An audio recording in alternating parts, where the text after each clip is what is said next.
안녕하세요. 사랑하는 성도님, 9월의 첫날 초하루 새벽 예배입니다.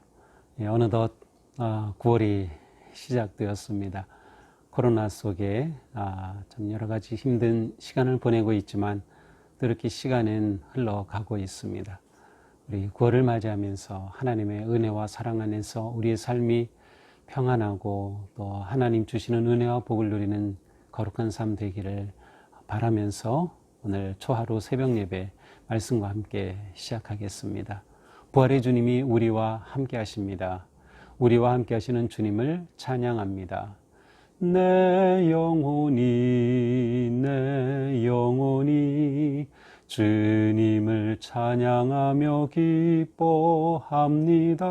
내 영혼이 주님을 찬양합니다.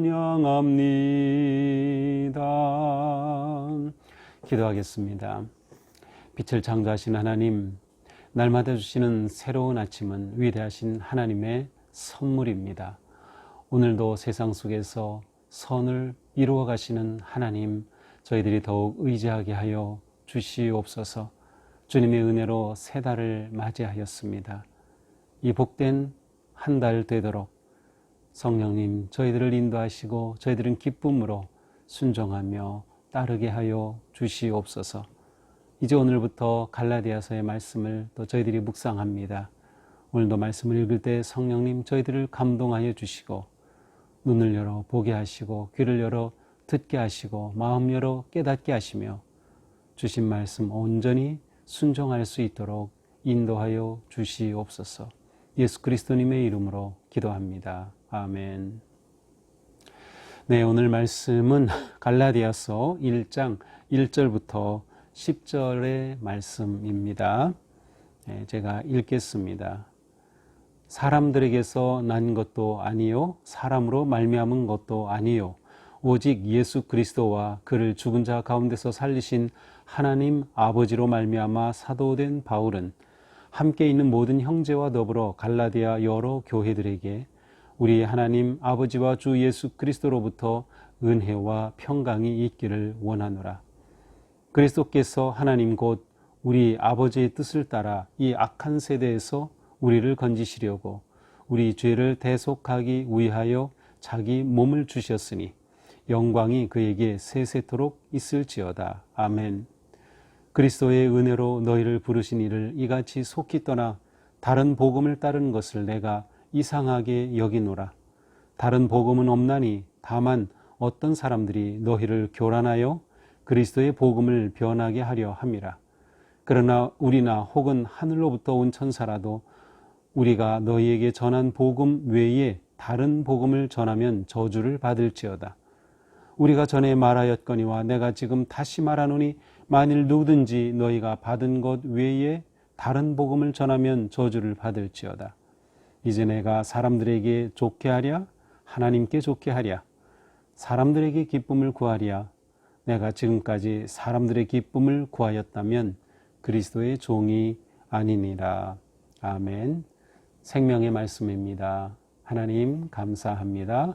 빛과 생명 되신 말씀 날 인도하소서. 네, 우리 서로 인사 나눕시다. 물론 혼자 들으시겠지만 새 달을 맞이하였습니다. 주님의 이름으로 축복합니다.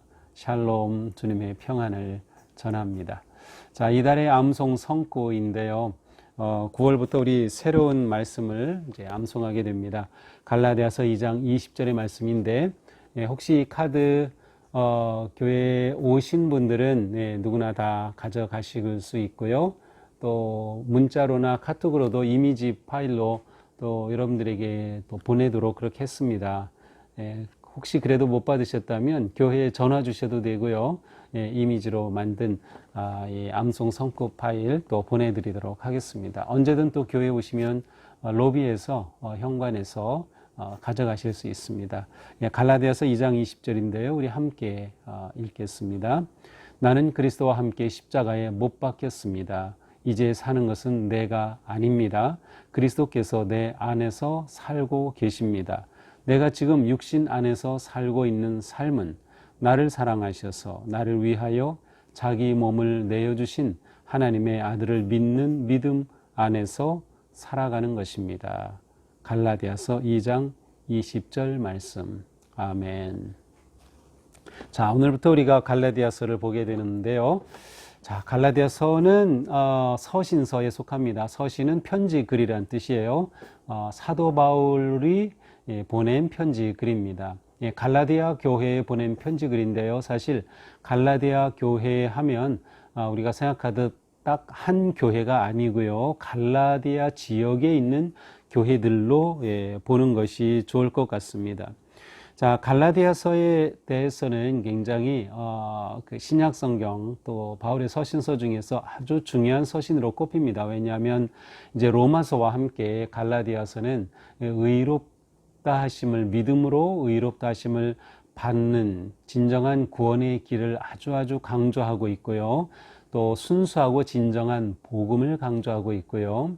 또 하나님의 은혜의 삶, 그리고 무엇보다도 예수 그리스도의 십자가로 주신 자유, 그리스도인의 자유의 삶에 관해서 잘 말씀해 주시고 있기 때문입니다. 그래서 자유의 삶은 곧 성령님과 함께하는 삶이죠. 그래서 갈라디아서에서는 성령님과 함께하는 자유의 삶, 진정한 자유의 삶이 무엇인가 하는 것을 또 가르쳐 주기도 합니다. 마틴 루터라는 그 종교 개혁자, 유명한 그분은 이 갈라디아서를 두고 이렇게 말을 했어요. 나는 이 서신과 결혼하였다. 이 서신은 내 아내이다. 그 정도로 마틴 루터는 이 갈라디아서를 좋아하고 정말 아내처럼 그렇게 사랑한 것 같습니다. 우리 감리교 창시자인 존 웨슬리 목사님도 말씀하기를 갈라디아서는 나에게 큰 영향을 미쳤다라고 말씀을 한 적이 있습니다. 그러니까 이 갈라디아서가 얼마나 중요한 메시지를 담고 있는지를 우리는 충분히 생각해 볼 수 있습니다. 자, 그런데 갈라디아서가 내 아내와 같다라고까지 말한 루터의 말대로 갈라디아서는 그 아내처럼 그렇게 따뜻하고 부드럽고 다정할까요? 그렇지 않습니다. 이 갈라디아서는 서신서들 중에서도 아주 날카로운 서신입니다. 아주 강한 주장을 하는, 그리고 비판을 하는, 심지어 저주까지 담긴 그러한 서신이에요. 그래서 이 갈라디아서는 사실 아내라고 부르기에는 너무도 딱딱하고 세고 날카로운 서신입니다. 그러나 이 서신이 담은 그 메시지가 너무도 소중하기에 이제 루터는 아내라고까지 표현한 것 같습니다. 자, 그러면 갈라디아서가 왜 이렇게 날카롭고 비판적인 그러한 내용을 담고 있을까요? 그것은 바로 갈라디아 지역 교회들의 상황 때문입니다. 그러니까 이 편지는 갈라디아 지역의 교회들에 보낸 편지인데 갈라디아 지역의 교회들의 어떤 문제가 있었어요. 그 문제에 대한 답으로서, 그 문제에 대한 해결책으로서 사도 바울이 보낸 편지거든요. 그러니까 이 갈라디아서는 그 상황과 배경을 염두에 둘 때에 바울이 왜 이렇게 강하게 강한 어조로 날카롭게 주장하고 있는가라는 것을 우리는 받아들일 수 있습니다. 자, 이렇게 본다면 이제 우리 갈라디아서는 사도 바울이 썼다 하는 것을 우리는 보았고요. 이 수신자는 갈라디아 교회의 성도들이다는 것을 볼 수 있었어요. 자, 언제쯤 기록되었을까? 이것은 학자들 간에 논의가 많습니다. 그래서 우리가 딱 정할 수는 없지만 대략 46년에서 49년 사이에 기록되지 않았을까 생각을 합니다. 근데 이 연대를 정하는 데 있어서 가장 중요한 사건이 바로 이제 사도 바울이 예루살렘 교회를 방문한 사건입니다. 예루살렘 교회에서 공의회가 열렸을 때 방문했다라고 보면 이제 갈라디아서 2장에 예루살렘 교회에 방문한 사실이 나오고 있는데요. 그렇게 본다면 이 기록 연대는 좀 더 뒤로 늦춰집니다. 그러나 사도 바울이 이 편지를 기록한 것이 예루살렘 공의회 참석 이전에 기록한 것이다. 그리고 예루살렘 방문한 이 사건은 그 공의회 사건 이전에 다른 방문이다라고 본다고 하면 연대는 좀 앞으로 당겨질 수밖에 없어요. 그래서 보통 46년에서 49년 늦게 잡는 분들은 50년대까지로 이렇게 50년대 중반까지도 보지만 대략 그냥 우리 생각에 50년경 그냥 이렇게 보면 좋을 것 같아요. 몇 년도냐는 우리에게 뭐 그렇게 중요한 것이 아니죠. 갈라디아는 지금의 터키의 남부 지역입니다. 그런데 이제 갈라디아라는 명칭이 두 가지로 볼 수 있는데, 하나는 이제 사도 바울 당시 로마가 통치했잖아요. 그래서 로마가 행정구역으로 갈라디아라고 부른 지역이 터키의 남부 지역입니다. 이 남부 지역은 바울이 1차 전도 여행 시에 방문하면서 교회를 세웠던 지역이에요.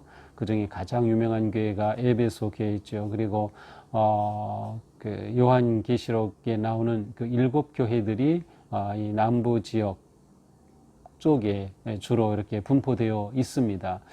자, 그런데 이 갈라디아 또 민족, 족속들이 또 있었어요. 그래서 갈라디아의 그 혈통으로 따지는 갈라디아 족속이 있었던 지역은 터키의 남부가 아니라 중부 지역이에요. 그래서 이제 갈라디아를 놓고서 남쪽 갈라디아냐 아니면 북쪽 갈라디아냐 뭐 이렇게 논하기도 합니다. 대체로는 이제 남쪽 갈라디아 지역이라고 이제 봅니다. 그러니까 그 당시 로마의 행정구역으로서의 갈라디아 지역이라고 볼 수 있겠죠.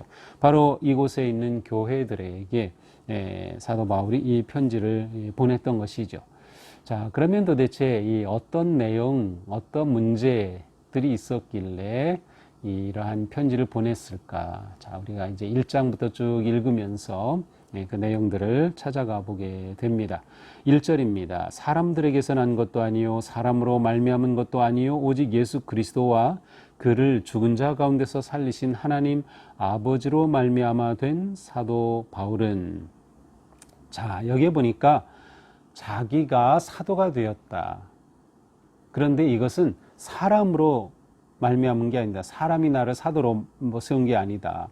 오직 예수 그리스도, 그리고 그를 죽은 자 가운데서 살리신 하나님 아버지로 말미암아 내가 사도가 되었다.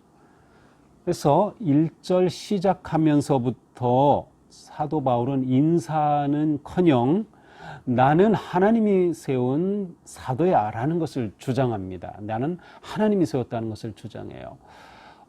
하나님이 세우셨다. 왜 그럴까요?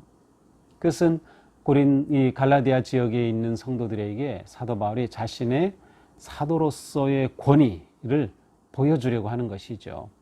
그리고 그들에게 지금 잘못된 것을 가르치고 있는 자들이 권위가 없는 자들이다. 하나님이 세운 자들이 아니다라는 것을 보여주려고 하는 것입니다. 사도 바울은 자신의 사도직이 하나님이 세우신 사도, 보통 이것을 천례, 하나님으로부터 온 하늘 천자 써서 천례의 사도다, 하나님이 세우신 사도다, 이렇게 말하고 있습니다. 자, 사도하면 이제 아포스톨로스라고 보통 하는데 이 뜻은 보내심을 받은 자란 뜻이에요. 자, 원래 사도는 예수님이 세우신 12제자 12사도가 있습니다. 예수님이 파송하여 세운 자죠. 근데 사도 바울은 예수님을 만난 적, 육체적으로 만난 적이 없어요. 따라서 12사도에 들어가지 않습니다. 그래서 종종 바울을 보고 어떤 사람들은 너 예수님의 그 12사도도 아니잖아. 그러니까 예수님의 12제자의 그 권위 안에 못 들어가는 거죠.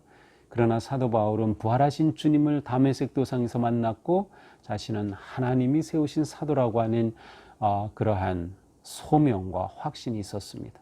그리고 바로 그 권위에 근거해서 이 갈라디아서를 그들에게 보내고 있는 것이죠. 2절입니다. 함께 있는 모든 형제와 더불어 갈라디아 여러 교회들에게, 갈라디아 여러 교회들에게, 그러니까 갈라디아 지역에 있는 교회들입니다. 이 당시 교회는 우리가 생각하는 것처럼 이렇게 번듯한 건물이 있는 교회가 아니고 전부 가정교회였어요. 그러니까 성도를 중심으로 한 가정에 모이는 그러한 교회들이 이곳저곳에 있었던 것이죠. 그들에게 보냅니다. 우리 하나님 아버지와 주 예수 그리스도로부터 은혜와 평강이 있기를 원하노라. 자, 드디어 인사말을 합니다. 은혜와 평강이 있기를 원하노라.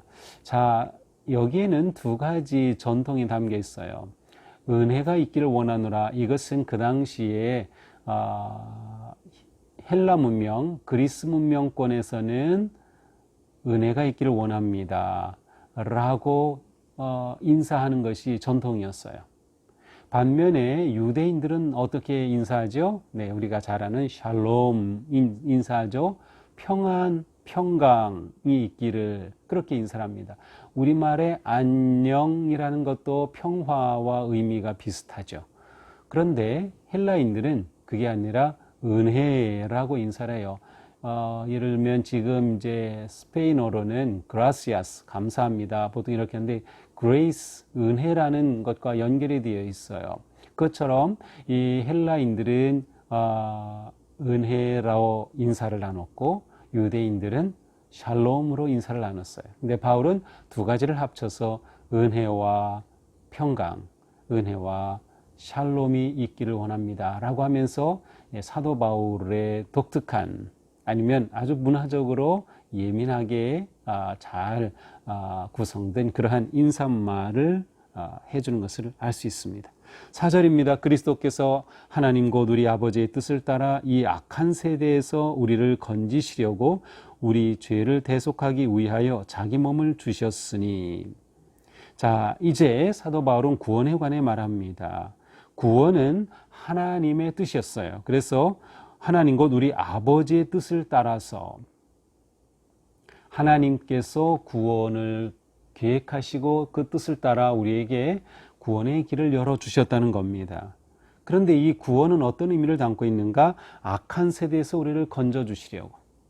죄로 인한 악한 세대, 사탄의 세계로부터 우리를 건져서 하나님의 나라, 하나님의 백성, 구원의 세계로 이끌어 주시는 거예요. 그래서 구원하면 그 개념이 단지 죄에서 용서받고 하나님의 자녀가 된다는 것 넘어서 악한 세대, 악한 세력으로부터 우리를 건져내어서 하나님의 평화와 은혜의 나라로 우리를 옮겨주시는, 바로 이것이 구원이에요.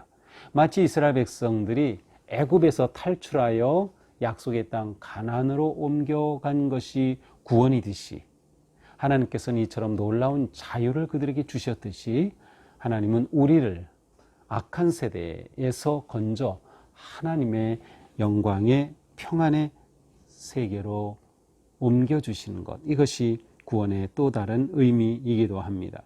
자, 이 구원이 어떻게 이루어집니까? 우리 죄를 대속하기 위하여 자기 몸을 주셨다.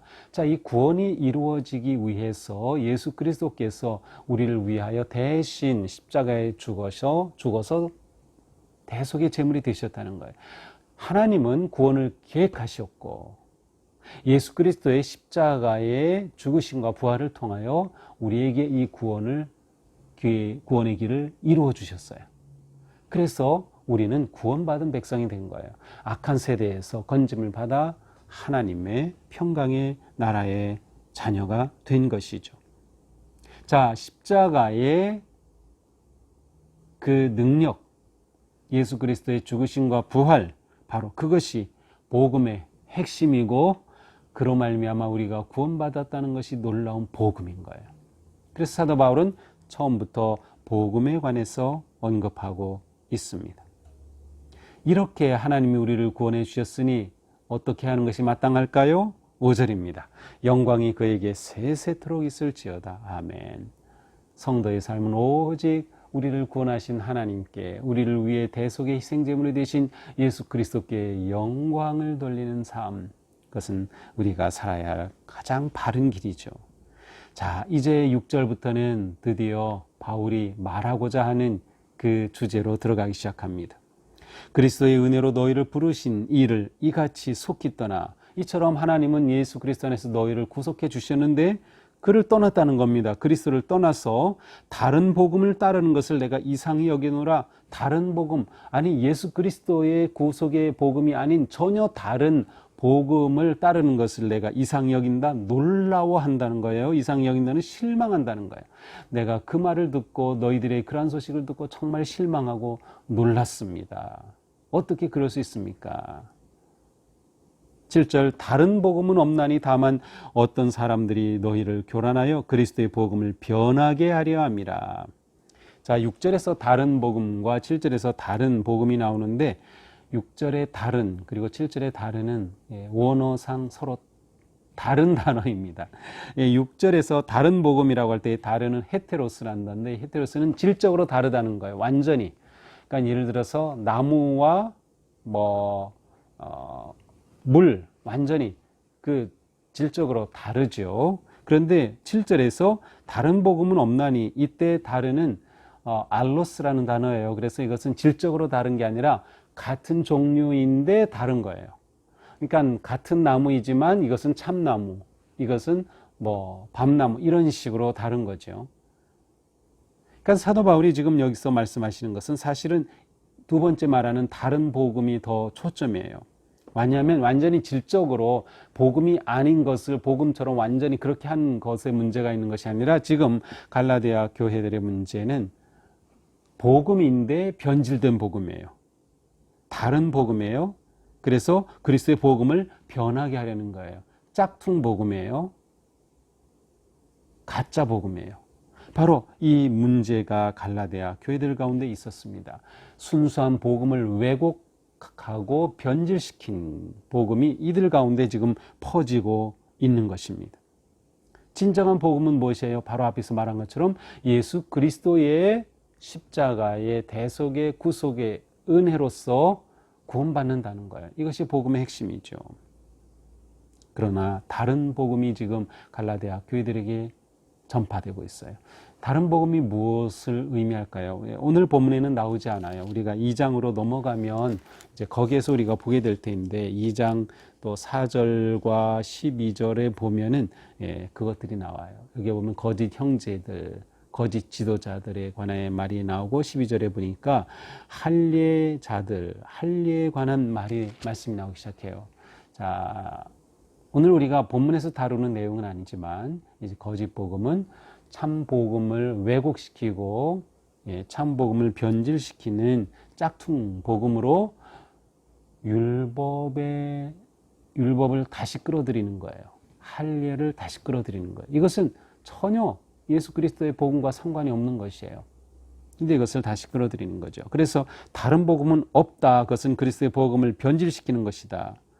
그러나 8절 우리나 혹은 하늘로부터 온 천사라도 우리가 너희에게 전한 복음 외에 다른 복음을 전하면 저주를 받을지어다. 아무리 천사라 하더라도 대단하게 보이는 사람이라 하더라도 다른 복음, 변질된 복음을 전하면 저주받을지어다. 9절에서 똑같이 반복합니다. 만일 누구든지 너희가 받은 것 외에 다른 복음을 전하면 저주를 받을지어다. 너희가 받은 복음 외에 너희가 받은 복음 뭐예요? 바울이 전해준 복음이죠. 바울과 바나바가 전해준 그러한 복음. 그런데 이것을 받지 않고 다른 변질된 짝퉁 왜곡된 거짓 복음을 전하면 저주를 받을 것이다 라고 강력하게 선언합니다. 10절 마지막 절입니다. 이제 내가 사람들에게 좋게 하랴 하나님께 좋게 하랴. 사람 좋게 해주려고 내가 목회를 하는 것이겠습니까? 하나님 좋게 하려고 목회하는 것이겠습니까? 사람들에게 기쁨을 구하랴? 내가 사람의 기쁨을 위해서 목회하는 것이겠습니까? 하나님의 기쁨을 위해서 목회하는 것이겠습니까? 내가 지금까지 사람들의 기쁨을 구하였다면 그리스도의 종이 아니니라. 내가 사람을 위해 사람의 인정을 받으려고 했다면 그리스도의 종이 아니라고 말합니다. 여기 10절에서 사람들에게 좋게 하랴 하나님께 좋게 하랴, 그래서 우리말로는 좋게 하랴 번역이 되어 있는데 영어 성경에 보니까 approval이라는 단어를 쓰는데 그것은 무슨 뜻인가 하면 인정받는다는 뜻이에요. 그래서 내가 사람에게 인정받기 위해서 복음을 전하겠습니까? 아니면 하나님께 인정받기 위해 전하겠습니까? 이렇게 묻는 겁니다. 그리고 나서 내가 사람의 기쁨을 위해서 하겠습니까? 생략되어 있죠. 그 다음 하나님의 기쁨을 위해서 하겠습니까? 라고 묻습니다. 그러면서 나는 사람의 기쁨을 위해서 했다면 그리스도 종이 아닙니다. 그러나 바울은 지금 분명히 말씀하고 있어요. 나는 오직 하나님의 뜻을 따라 하나님이 세우신 하늘의 사도이며 나는 그 사도적 권위를 가지고 여러분에게 진정한 참 복음을 전했으며 그 복음을 전할 때 나는 하나님의 기쁨을 위해서 했습니다. 사람들 귀에 듣기 좋으라고 한 적이 없습니다. 나는 진정한 그리스도의 종입니다 라고 선언하고 있습니다. 여기에는 이 갈라디아 성도들이 변질된 복음에 의해서 그들의 신앙이 무너지고 성도들 간에 분열이 생기고 그래서 교회까지 사라지게 될 이 위기 속에서 아주 강한 그러한 마음과 태도로 이들에게 분명한 메시지를 전하고 있습니다. 자, 오늘 이 말씀을 보면서 9월을 시작하는 오늘 첫날, 우리가 앞으로 한 달 살아가는 동안에 요절의 말씀, 갈라디아서 2장 20절 말씀, 복음의 핵심입니다. 나는 그리스도와 함께 십자가에 죽었습니다 라고 선언하면서 내 안에 그리스도가 계십니다. 내가 지금 사는 삶은 나를 위해 나를 사랑하셔서 아들을 내어주신 하나님의 그 놀라운 사랑과 은혜 가운데 살아가는 것이라 고백하는 이 구절이 이 한 달 동안 우리가 신뢰하며 나아가야 할 그런 태도가 되어야 할 것입니다. 자, 오늘 말씀 속에서 우리는 무엇보다 내 영적인 신분이 무엇인가를 좀 확인하면 좋겠습니다. 사도 바울은 나는 하나님이 세우신 사도입니다라고 자신의 정체성에 대해 확실했던 것처럼 우리는 그리스도인이라는 점, 내가 성도라는 것에 대한 자기 정체성이 분명해야 합니다. 그렇다면 우리는 어떤 상황에서도 내가 그리스도인인 것이 부끄럽지 않을 것입니다. 왜? 하나님의 사랑받은 존재임을 말하는 것인데, 예수 그리스도의 그 놀라운 구속의 은혜를 받은 나인데 그게 왜 부끄럽습니까? 그것은 오히려 당당하고 자연스러운 것이죠. 그래서 내 영적 정체성을 분명히 세워야겠다. 두 번째로 우리는 진정한 복음의 사람이 되어야 되겠다. 지금 우리가 사는 이 세상도 온갖 변질된 복음이 넘쳐납니다. 복음 같은데 변질된 겁니다. 이게 이단이죠. 이게 사입이죠. 거짓 가르침이 너무나도 많은 세상이에요. 요즘은 유튜브나 온갖 것들로 인해서 이것들이 너무 쉽게 접속되고 또 이것들은 사람을 기쁘게 하려고 하기 때문에 귀에 솔깃하게 들어오곤 합니다. 근데 우리가 순수한 복음 위에 서고 복음을 붙잡아야겠다. 이 길을 떠나면 안 됩니다. 내 귀에 솔깃하게 들려도 그럴듯하게 들려도 그것은 거짓 복음일 뿐입니다. 우리는 예수 그리스도의 구속의 십자가 그 은혜 위에 서서 생명의 복음을 끝까지 붙잡고 나아가야 하겠습니다. 마지막으로 우리는 나는 하나님께 기쁨이 되는 인생인가를 물어보면서 오늘 하루도 내가 하나님께 기쁨인 삶, 하나님의 인정받는 삶, 살기 힘쓰는 그러한 은혜의 하루, 승리 하루가 되기를 주님의 이름으로 축복합니다. 기도합시다. 하나님 감사합니다. 오늘도 저희들에게 말씀으로 깨우쳐 주시며 진정한 복음의 삶으로 초대하여 주시니 감사합니다. 9월 한 달 사는 동안 저희들이 이 놀라운 구원의 복음 은혜 안에 살게 하시고 하나님께 영광 돌리는 삶을 살도록 인도하여 주시옵소서. 변질되고 왜곡된 거짓 복음이 판치는 이 세상 속에서 저희들의 믿음을 순수하게 지켜주시옵소서. 저희들의 신앙이 곧게 서게 하시고 생명의 복음만 의지하며 따르며 나아갈 수 있도록 잡아주시고 인도하여 주시옵소서. 오직 주님만 사랑하고 의지하고 찬양하는 주님의 인정받는 삶을 사는 저희 되게 하시고 9월 한 달 저희들의 삶이 주님과 함께 동행하며 승리의 길 걷게 하여 주시옵소서. 예수님 이름으로 기도합니다. 아멘. 네, 9월 한 달 믿음으로 승리하는 복된 하루가 되기를 축복합니다.